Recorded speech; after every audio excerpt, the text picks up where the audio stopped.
Да, моля? Криминална полиция, главен инспектор Колев. Какво?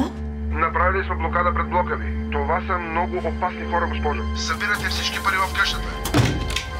Хвърляйте парите, ще ги изпустим, госпожо. Хвърляйте и залягайте, може да стане престрелка. Ало?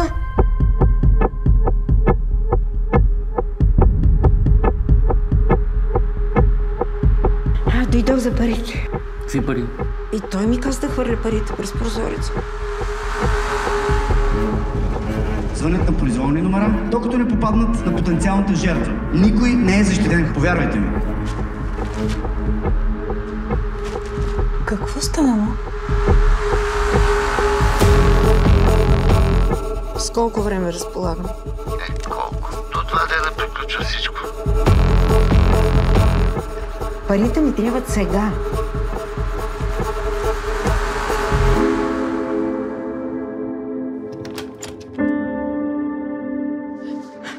Цял живот съм живяла според правилата.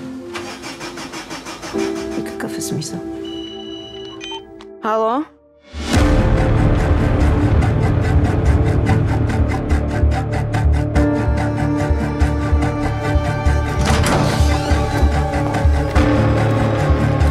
Имаме свидетел.